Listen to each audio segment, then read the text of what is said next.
حضرت گرامی، تو بتانے کا مطلب یہ ہے کہ آج یہ وہابی اور دیوبندی کہتا ہے کہ نبی کی بھی دو آنکھیں تھی، ہماری بھی دو آنکھیں ہیں، نبی کے بھی ہاتھ تھے، ہمارے بھی ہاتھ ہیں، نبی کے بھی پیر تھے، ہمارے بھی پیر ہیں، وہ بھی بشر تھے، ہم بھی بشر ہیں، لہذا ہم نبی کی طرح ہیں، معاذ اللہ رب العالمین۔ مگر کسی صحابی نے ایسا کہا ہو تو بتاؤ، کبھی صدیق اکبر نے کہا ہو تو بتاؤ، کبھی فاروق اعظم نے کہا ہو تو بتاؤ، کبھی عثمان غنی نے کہا ہو تو بتاؤ، کبھی مولا علی نے کہا ہو تو بتاؤ، کبھی حضرت حمزہ نے کہا ہو تو بتاؤ، کبھی حضرت ابو ہریرہ نے کہا ہو تو بتاؤ، کبھی حضرت حذیفہ نے کہا ہو تو بتاؤ، کبھی حضرت بلال نے کہا ہو تو بتاؤ، کبھی حضرت عمرو بن عاص نے کہا ہو تو بتاؤ، کبھی حضرت سعد بن ابی وقاص نے کہا ہو تو بتاؤ، کسی صحابی نے نبی کو اپنی طرح نہ کہا۔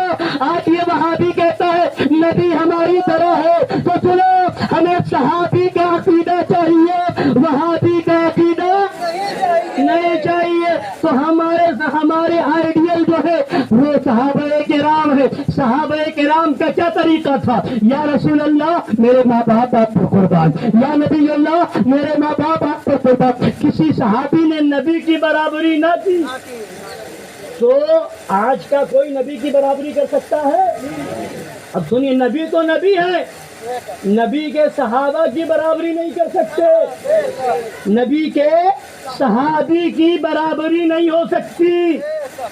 میرے نبی فرماتے ہیں کہ اللہ کی راہ میں، راہ خدا میں میرا کوئی ایک صحابی ایک مٹھی جو خرچ کرے، اور میرے صحابی کے علاوہ میری امت میں سے کوئی شخص اللہ کی راہ میں احد پہاڑ کے برابر سونا خرچ کرے، تو اس کا احد پہاڑ کے برابر سونا میرے صحابی کی مٹھی بھر جو کی برابری نہیں کر سکتا۔ تم سونا خرچ کرو وہ پہاڑ کے برابر، تب بھی نبی کے صحابی کے مٹھی پر جو کی برابری نہیں ہو سکتی۔ تو جب مٹھی پر جو کی برابری نہیں ہو سکتی تو نبی کے صحابہ کی برابری ہو سکتی ہے؟ نبی کی صحابی کی برابری نہیں ہو سکتی ہے۔ کوئی عبادت کر کے، ریاضت کر کے، چلا کر کے، نماز پڑھ کے، روزہ رکھ کے، حج کر کے، زکوٰۃ دے کر کے، اعمال صالحہ کر کے بڑے سے بڑا درجہ پا سکتا ہے، ولی ہو سکتا ہے، غوث ہو سکتا ہے، قطب بن سکتا ہے، ابدال میں سے کوئی درجہ پا سکتا ہے، افراد میں سے ہو سکتا ہے، اوتاد میں سے ہو سکتا ہے، مگر کوئی بھی صحابی نہیں ہو سکتا صحابی کے مرتبے کو۔ تو ان کو یہ مرتبہ کیسے ملا؟ نماز سے، روزہ سے، حج سے، زکوٰۃ سے۔ ارے بہت سے صحابی تو وہ ہیں کہ نماز فرض نہیں ہوئی دنیا سے چلے گئے، روزہ فرض نہ ہوا دنیا سے چلے گئے، حج فرض نہ ہوا دنیا سے چلے گئے، یعنی نماز نہ پڑھی مگر صحابی ہیں، روزہ نہیں رکھا مگر صحابی ہیں، حج نہ کیا مگر صحابی ہیں، زکوٰۃ نہ دی مگر صحابی۔ اس لیے کہ یہ ساری چیزیں بعد میں ہوئی ہیں، کوئی 2 ہجری میں، کوئی 6 ہجری میں، کوئی 5 ہجری میں، پہلے یہ شروع میں ساری چیزیں فرض نہیں تھی، دھیرے دھیرے یہ چیزیں فرض ہوتی گئی ہیں۔ تو فرض ہونے سے پہلے جو ایمان لائے اور دنیا سے چلے گئے تو وہ صحابی ہوئے کہ نہیں؟ بولیے صحابی ہوئے؟ نماز نہیں پڑھی مگر صحابی، روزہ نہیں رکھا مگر صحابی، حج نہیں کیا مگر صحابی، زکوٰۃ نہیں دی مگر صحابی، اور یہ کچھ نہ کیا مگر صحابی، اور صحابی ہے تو آج زندگی بھر نماز پڑھو ان کی برابری کر سکتے؟ یا نماز زندگی بھر پڑھو مگر انہوں نے ایک وقت کی نہیں پڑھی، برابری؟ زندگی بھر زکوٰۃ و صدقہ دیتے رہو، انہوں نے 1 روپیہ زکوٰۃ میں نہ دیا مگر برابری نہیں کر سکتے۔ زندگی بھر ہر سال حج کرو، عمرے پہ عمرہ کرو، مگر جنہوں نے ایک بھی عمرہ اور حج نہ کیا صحابی ہوئے تو ان کی برابری نہیں کر سکتے۔ یہاں زندگی بھر روزہ رکھو، انہوں نے 1 روزہ نہیں رکھا مگر برابری کیوں؟ اس لیے کہ صحابی ہیں۔ کیوں؟ اس لیے کہ صحابی ہے، صحابی کی برابری نماز پڑھ کے نہیں کر سکتے، روزہ رکھ کے نہیں کر سکتے، حج کر کے نہیں کر سکتے، زکات دے کر کے نہیں کر سکتے، تو مطلب کیا ہوا؟ اس صحابی کو مرتبہ اتنا بڑا مرتبہ کیسے ملا؟ تو جواب ملے گا، انہوں نے ایمان کی نظر سے نبی کا جلوہ دیکھا ہے، نبی کا دیدار کیا ہے، پتا چلا نماز ایک طرف، روزہ ایک طرف، حج ایک طرف، زکات ایک طرف، اور نبی کا دیدار ایک طرف۔ نبی کا دیدار کر لے، ایمان کے ساتھ اتنا بڑا مرتبہ کہ زندگی بھر نماز پڑھو برابری نہیں ہو سکتی، نبی کا دیدار کیا مرتبہ اتنا بڑا، روزے پہ روزہ رکھو برابری نہیں ہو سکتی، تو جس نے دیدار کیا اس کی برابری نہیں کر سکتے، تو جس کا دیدار کیا اس کی برابری کیسے ہو سکتی ہے؟ تو اب بتانا یہ ہے کہ جب صحابی کی برابری نہیں ہو سکتی تو کیا نبی کی برابری ہو سکتی ہے؟ بولیے، ہو سکتی ہے؟ نہیں ہو سکتی۔ اور نبی کی جب برابری نہیں ہو سکتی تو عقیدہ کیا ہوا؟ ہمارا عقیدہ یہی ہوا کہ نبی کی طرح نہ کوئی ہوا ہے، نہ ہوگا، نہ ہو سکتا ہے۔ اور جو کہے کہ نبی کے برابر ہم عمل میں ہو سکتے ہیں، جو نبی سے کہے کہ ہم ان سے بڑھ بھی سکتے ہیں، تو بتائیے مسلمان ہوگا؟ بولیے، مسلمان ہوگا؟ تو ان وہابیوں دیوبندیوں کی کتاب میں لکھا ہے کہ امتی عمل میں کبھی کبھی نبی کے برابر ہو جاتا ہے بلکہ بڑھ جاتا ہے، معاذ اللہ رب العالمین۔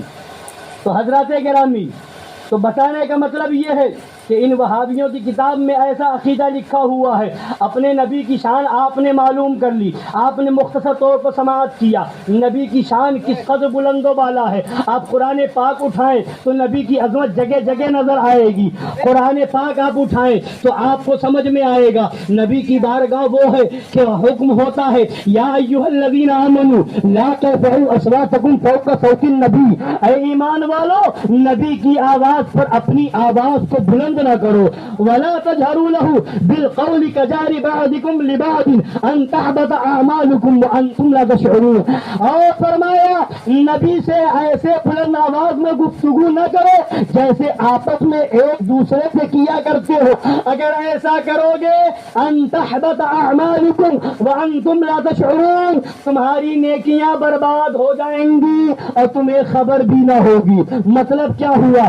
نبی کی بارگاہ میں اگر آواز اونچی ہو جا رہی ہے تو یہ بے ادبی ہو رہی ہے، یہ توہین ہو رہی ہے۔ نبی کی بارگاہ میں آواز اونچی نہیں کر سکتے، نبی کی بارگاہ میں آواز کو بلند نہیں کر سکتے، کتنا بڑا مرتبہ ہے۔ حضرات گناہ تو اور بھی گناہ ہے، روزہ چھوڑا تو وہ بھی گناہ، زکات اگر فرض ہے ادا نہ کی تو وہ بھی گناہ، نماز چھوڑ دی تو وہ بھی گناہ، حج فرض ہو گیا نہیں کیا تو وہ بھی گناہ، مگر کسی گناہ کی وجہ سے دوسری نیکی برباد نہیں ہوتی۔ اگر آپ نے نماز چھوڑ دی تو روزہ برباد نہیں ہوگا، روزہ چھوڑ دیا تو پڑھی ہوئی نماز برباد نہیں ہوگی، مگر نبی کی شان دیکھو، نبی کی بارگاہ میں بے ادبی وہ گناہ ہے، وہ گناہ ہے، نبی کی بارگاہ میں آواز بلند کرنا وہ گناہ ہے کہ اگر یہ گناہ ہو گیا تو نماز برباد، روزہ برباد، حج برباد، زکات برباد۔ پتا کیا چلا؟ پتا یہ چلا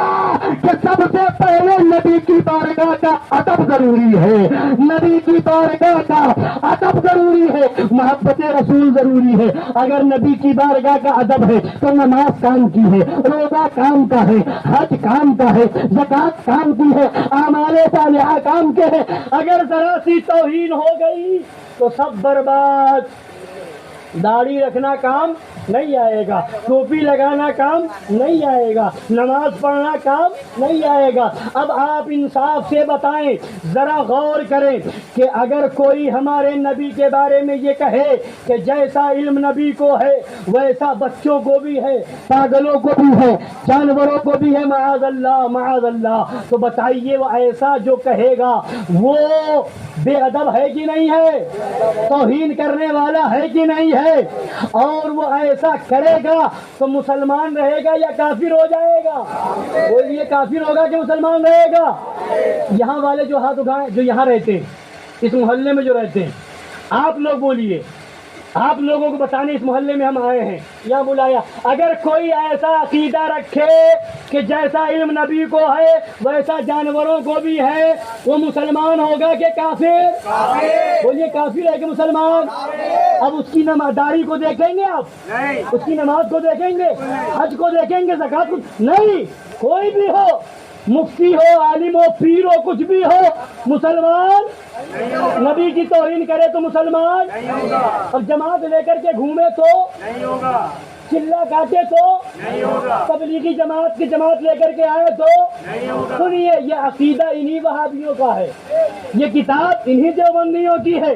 لوگ کہتے ہیں یہ بریلوی مولانا لوگ یہ مسلمانوں کو کافر کہتے ہیں، یہ نماز پڑھنے والے کو کافر کہتے ہیں، یہ روزہ رکھنے والے کو کافر کہتے ہیں، یہ قرآن پڑھنے والے، ہم نہیں کہتے، قرآن نے کہا یہ، اور ہم ایک ہے بنانا اور ایک ہے بتانا۔ یہ لوگ کہتے ہیں کہ یہ کافر بناتے ہیں، ارے ہم بناتے نہیں ہیں، تم یہ گندا عقیدہ لکھ کر کے بن چکے ہو، ہم تو بتاتے ہیں، ہم بناتے نہیں ہیں، ہم بتاتے ہیں۔ یہ ان وہابیوں کی کتاب، دیوبندیوں کی کتاب ہے، اور یہ کس مولوی کی کتاب ہے؟ یہ مولوی اشرف علی تھانوی کی کتاب ہے۔ یہ وہی مولوی ہے جو اسی آپ کے کانپور میں 11 یا 12 سال تک پٹکا پور کی مسجد میں رہا اور کھڑے ہو کر کے سلام بھی پڑھتا تھا اور میلاد میں بھی جاتا تھا، اور جب اس سے دوسرے دیوبندی مولوی رشید احمد گنگوئی نے پوچھا کہ تم سلام بھی کھڑے ہو کے پڑھتے ہو، میلاد کی محفل میں بھی جاتے ہو، یہ تو جائز نہیں ہے، یہ تو حرام اور شرک ہے، یہ کیسے کرتے ہو؟ تو یہی مولوی اشرف علی تھانوی نے اسی پٹکا پور کی مسجد سے جواب لکھا تھا کہ اگر ہم کانپور میں سلام نہیں پڑھیں گے، میلاد میں نہیں جائیں گے، تو یہاں کے لوگ ہمیں وہابی کہہ کے نکال دیں گے۔ یہ ہم اپنی طرف سے نہیں کہتے، انہی وہابیوں کی کتاب میں یہ بھی لکھا ہے۔ جس کو شک ہو وہ آ جائے، وہ کتاب فی الحال میرے پاس یہاں پر نہیں، مدرسے میں ہے، تو جس کو شک ہو وہ آ سکتا ہے، کتاب دیکھ سکتا ہے۔ تو اب بتانا کیا ہے آپ سے، یعنی تھا وہابی، بن کے رہا سنی، تھا دیوبندی، بنا ہوا تھا سنی، میلاد اس لیے پڑھ رہا تھا کہ سنی بھگا نہ دے، سلام اس لیے پڑھ رہا تھا سنی بھگا نہ دے، تو وہ تمہارا دین ہوگا جو پیسے کی بنیاد پر اور تنخواہ کی بنیاد پر ڈر کر کے چھپاتے ہوگے۔ ہمارا تو دین وہ ہے جو مدرسے میں پڑھاتے ہیں وہی یہاں بتاتے ہیں، ہمارا دین مدرسے کا الگ اور یہاں کا الگ نہیں ہے۔ تم پڑھاتے خود ہو، بتاتے خود ہو، اور جب یہ پھنسیں گے تمہاری کتاب نہیں، ہماری کتاب میں ایسا ہے ہی نہیں، ہے ہی نہیں، اور جب کھول کے دکھا دو تو کہتے نہیں مطلب سمجھے نہیں۔ تو جب پھنستے ہیں تو باتیں بناتے ہیں۔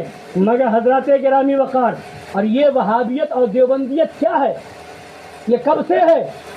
الحمدللہ ہم سنیوں کی تاریخ پڑھیں، آپ سنیوں کے اہل سنت کی تاریخ پڑھیں، جتنے بزرگ ہیں سب سنی۔ کسی وہابی میں کوئی بزرگ ہو تو بتائے، کسی دیوبندی میں کوئی ولی ہو تو بتاؤ۔ غوث پاک سنی، غریب نواز سنیوں میں، سید سالار مسعود قادری سنیوں میں، وارث پاک سنیوں میں، صابر پاک سنیوں میں، حضرت محبوب الہی نظام الدین ارمیہ سنیوں میں، خواجہ قطب الدین بختیار کاکی سنیوں میں، شیخ مخدوم اعلیٰ جاجمبی سنیوں میں، دادا میاں جاجمبی سنیوں میں، شاہ برکت اللہ، سارے بزرگ اللہ والے سنیوں میں۔ کسی وہابی میں کوئی ولی ہے؟ کوئی ولی ہے؟ کسی وہابی کے وہاں کوئی ولی کا مزار ہے؟ یہ تو کہتے ہیں مزار پہ جانا شرک ہے، مزار کو چومنا شرک ہے۔ بات یہ ہے نا کہ جب کسی لنگڑے سے آپ پوچھے، کبھی ایسا ہوتا ہے کہ کوئی بتایا گیا کہ ایک کانا کہیں پر تھا، اس سے کسی نے پوچھا کہ یہ بتاؤ تم چاہتے کیا ہو، تم صحیح ہو جاؤ کہ دوسرے بھی تمہاری طرح کانے ہو جائیں؟ تو اس نے کہا کہ میں یہ چاہتا ہوں کہ دوسرے لوگ بھی میری طرح کانے ہو جائیں۔ تو جس کے پاس نہیں ہوتا ہے وہ چاہتا ہے کہ جس کے پاس دولت ہے وہ بھی ختم ہو جائے۔ اگر کوئی ترقی کر کے علی شان محل بنا لے، دولت مند ہو جائے، محنت کر کے پیسہ والا ہو جائے تو دوسرے جلتے ہیں، اس کے پاس پیسہ کہاں سے آیا، دولت کہاں سے آئے؟ اب جو سمجھتے کیسے ختم ہو، کیسے یہ ذلیل ہو، کیسے، تو جس کے پاس نہیں ہے وہ دوسروں سے جلتا اس لیے کہ اس سے ختم ہو جائے۔ تمہارے وہاں کوئی ولی نہیں تو تم جاؤ ماتم کرو، ہمارے وہاں فتویٰ لگانے کیوں آتے ہو؟ یہ شرک ہے، یہ شرک ہے۔ ارے تم مفتی ہمارے وہاں نہ بنو، ہمارے وہاں بھی مفتی ہے، ہمارے وہاں بھی دارالفتہ ہے، ہم تمہارے فتووں کو نہیں دیکھیں گے، ہمیں فتویٰ پوچھنا ہوگا تو ہمارے لیے اعلیٰ حضرت کا فتویٰ کافی ہے۔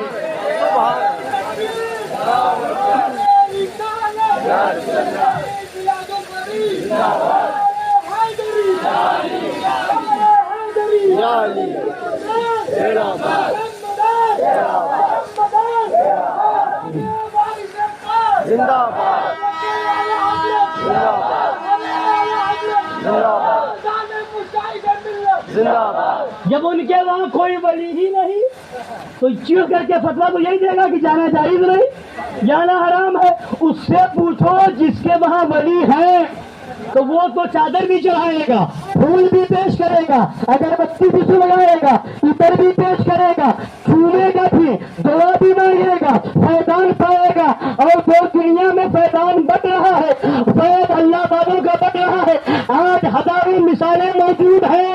اولاد نہیں تھی، اجمیر گیا اولاد والا بنا دیا گیا، ہزاروں مثالیں موجود ہیں۔ کاروبار نہیں تھا، دیوا شریف گیا کاروبار والا بنا دیا گیا، ہزاروں مثالیں موجود ہیں کہ بھٹک رہا تھا، کام نہیں بن رہا تھا، اگر وہ سرکار شیخ مخدوم اعلیٰ جج نبی کی بارگاہ میں گیا تو اس کا ٹھکانہ صحیح ہو گیا۔ تو یہ اللہ والوں کی بارگاہ سے ہمیں مل رہا ہے، ہم جا رہے ہیں اور تمہیں نہ ملا ہے نہ ملے گا، تمہیں نہ ملا ہے نہ ملے گا تو چڑ کر کے فتویٰ دو گے۔ اور ان کی کتابوں میں تو یہاں تک لکھا ہے کہ اجمیر، کلیر، بہرائچ اور دیوا جانا اتنا بڑا گناہ ہے، اتنا بڑا گناہ ہے کہ کوئی کسی مسلمان لڑکی کے ساتھ زبردستی زنا کر لے وہ بھی کم ہے، معاذ اللہ۔ کسی لڑکی سے زنا کیا جائے وہ کم ہے، اور ولی کی بارگاہ میں جانا اس سے بڑا گناہ، معاذ اللہ معاذ اللہ۔ ان وہابیوں کی کتاب میں لکھا ہے، ان دیوبندیوں کی کتاب میں لکھا ہے، یہ دیکھیے یہ تقویۃ الایمان ہے، ان وہابیوں دیوبند، یہ مولوی اسماعیل دہلوی کی لکھی ہوئی ہے 1857 کے اندر۔ یہ مولوی اسماعیل دہلوی انگریزوں کے بل بوتے پر اس نے یہ کتاب لکھی ہے۔ اور میں یہاں ایک بات اور آپ سے کہہ کے جاتا ہوں، 1857 سے پہلے اس سرزمین ہندوستان کے اوپر جائزہ لے لو، تاریخ پڑھ لو، کتابیں اٹھاؤ، ایک وہابی اگر ہو تو بتاؤ۔ 1857 سے پہلے کوئی وہابی نہیں تھا، کوئی دیوبندی نہیں تھا، جتنے تھے سب درگاہ والے تھے، جتنے تھے سب خواجہ والے تھے، جتنے تھے سب مدار والے تھے، جتنے تھے سب وارث والے تھے، کوئی وہابی نہیں تھا۔ یہ آج پیدا ہوئے ہیں، 1857 کے بعد کہاں سے آ گئے؟ یہ انگریز اپنی اولاد چھوڑ کر کے گئے ہیں کہ مسلمانوں میں فتنہ پھیلاؤ، مسلمانوں میں اختلاف کرو۔ 1857 سے پہلے کوئی ایک نہ ملے گا جس نے یہ کہا وہ چادر چڑھانا حرام۔ 1857 سے پہلے کوئی ایک نہ ملے گا جس نے یہ کہا ہو مزار پہ جانا حرام۔ ارے جب کچھ نہ تھا میرے خواجہ کا مزار تھا، جب کچھ نہ تھا یا ہندوستان میں نہ دیوبند تھا، نہ ندوہ تھا، نہ سہارنپور تھا، نہ یہ دیوبندی، نہ وہابی، نہ اہل حدیث، مگر میرے غریب نواز کی چھٹی ہو رہی تھی۔ اور ہندوستان میں اسلام غریب نواز لائے، کون لایا بولیے؟ تو ہمیں غریب نواز کا اسلام چاہیے کہ تبلیغی جماعت کا؟ کس کا لایا ہوا دین چاہیے؟ ہمیں غریب نواز نے مسلمان بنایا. اب غریب نواز کی تاریخ پڑھو. چلے مدینہ شریف سے لاہور ہو کر کے جب گزرے تو حضرت داتا گنج بخش علی حجویری کے مزار پر حاضری دی, مزار پر چلا کیا, وہاں رکے تو پتا چلا غریب نواز نے بتا دیا غریب نواز کا دین یہ ہے کہ مزار پر جاؤ. غریب نواز کا لایا ہوا اسلام یہ ہے کہ اللہ والوں کے پاس, اور جو کہے کہ اللہ والوں کی بارگاہ میں نہ جاؤ, ہمیں وہ اسلام, ارے وہ اسلام ہی نہیں ہے, وہ دین ہی نہیں ہے. دین تو وہی ہے جو غریب نواز نے پھیلایا ہے, دین تو وہی ہے جو سید سالار مسعود غازی نے پھیلایا ہے, دین تو وہی ہے جو بھائی صابر پاک نے پھیلایا ہے, دین تو وہی ہے جو محبوب الہی نے پھیلایا ہے. تو یہ سب غریب نواز کا عرس ہو رہا تھا.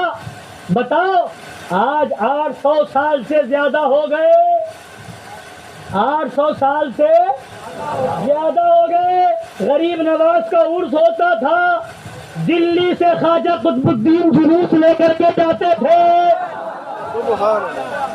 تو بتاؤ جلوس لے کر کے جانا, ولیوں کی بارگاہ میں لوگوں کو لے کر کے جانا, یہ خواجہ قطب الدین کا طریقہ ہے. ہمیں وہ دین چاہیے 1857 میں پیدا ہونے والا انگریزی وہابی دین نہیں چاہیے.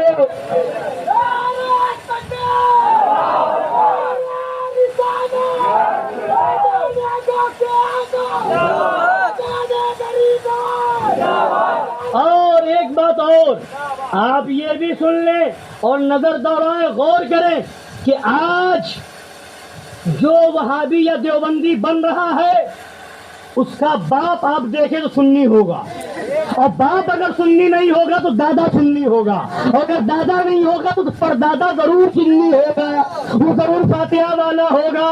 تو اگر اے وہابیوں آج تم کہتے ہو ہم فاتحہ نہیں کریں گے, ہم میلاد نہیں پڑھیں گے, مزار پر نہیں جائیں گے, چادر نہیں چڑھائیں گے, یہ سب ناجائز ہے, حرام ہے, شرک ہے معاذ اللہ.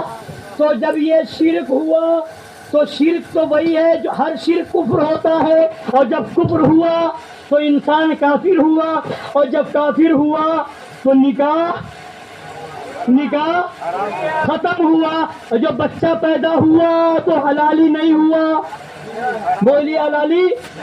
تو جو آج یہ کہے کہ نیاز دلانا شرک ہے, فاتحہ دلانا شرک ہے, مزار پہ جانا شرک ہے, تو اس سے کہو اپنے حال کی خبر لو. تمہارا باپ اگر فاتحہ دلاتا تھا تو تمہارے باپ کا نکاح گیا, تم کون ہوئے؟ اگر تمہارے دادا فاتحہ دلاتے تھے, سنی تھے, تو تمہارے دادا کا نکاح گیا, تمہارا باپ کون ہوا؟ اور اگر تمہارے پردادا سنی تھے, فاتحہ دلاتے تھے, میلاد میں جاتے تھے, تو اب بتاؤ تمہارے دادا کافر ہوئے, نکاح گیا, تمہارا دادا کون ہوا؟ تو اپنے منہ سے تم غیر حلالی بن رہے ہو. ہمیں کیوں کہنے آتے ہو؟ تم اپنے منہ سے فتویٰ لگا کر کے اپنا نسب خراب کر رہے ہو. ہم تو الحمدللہ فخر سے کہتے ہیں ہمارا باپ بھی سنی, ہمارا دادا بھی سنی, ہمارا پردادا بھی سنی, ہماری نسل تھا غریب نواز اسلام لائے, جب سے ہم مسلمان ہیں سنی ہے, سنی رہیں گے, اور انشاءاللہ جب جائیں گے تو سنیوں کا جنازہ جائے گا, اعلان ہوگا میں وہ سنی ہوں. زمین قادری مرنے کے بعد میرا لاشا بھی پڑھے گا الصلاۃ والسلام.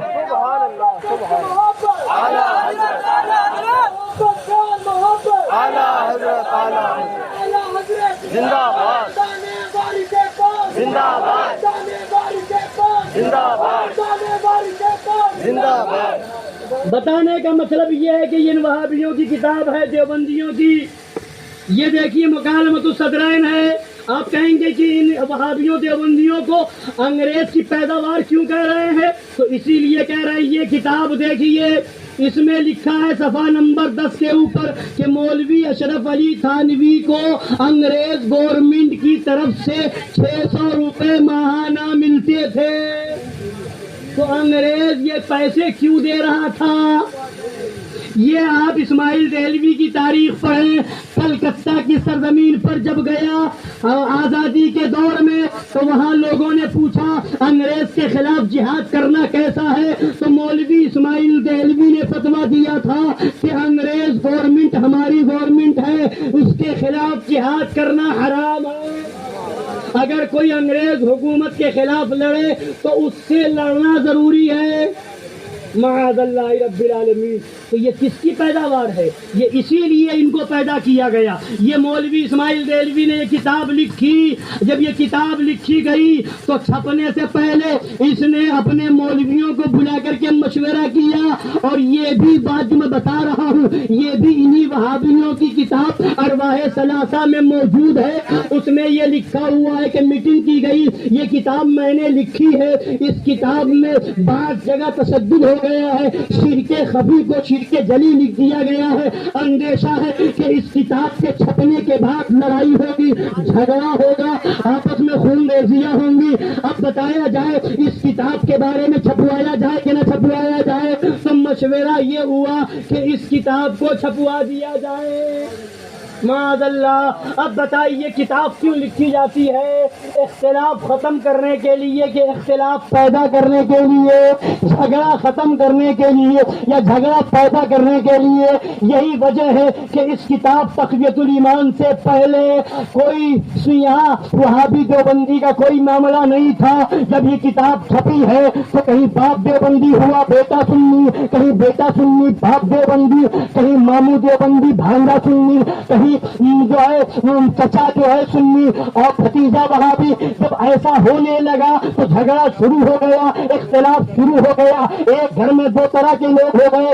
ایک وہ جو کتاب پڑھ کر کے کہہ رہا ہے مزار پہ نہ جاؤ، ایک وہ جو کہہ رہا ہے جائیں گے، ایک وہ جو کہہ رہا ہے کتاب پڑھ کے فاتحہ نہ دلاؤ، ایک کہہ رہا ہے بلائیں گے، ایک کہہ رہا ہے کہ کتاب پڑھ کر کے عرس میں نہ جاؤ، عرس نہ کرو، ایک کہہ رہا ہے نہیں ہمارے بزرگوں نے کیا ہے ہم کریں گے.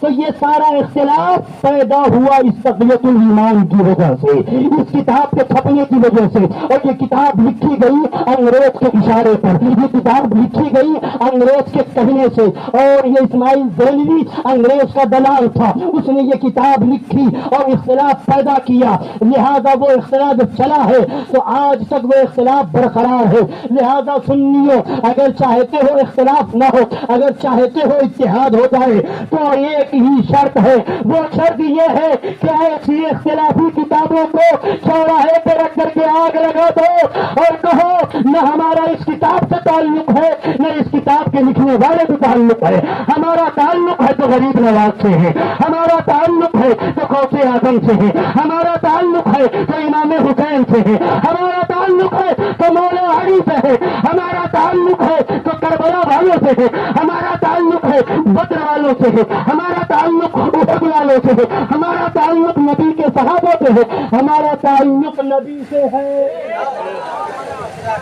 اور جس کتاب میں ایسی گندی گھنونی باتیں ہیں ان کتابوں سے اور ان کتابوں کے لکھنے والوں سے ہمارا بولیے کوئی تعلق.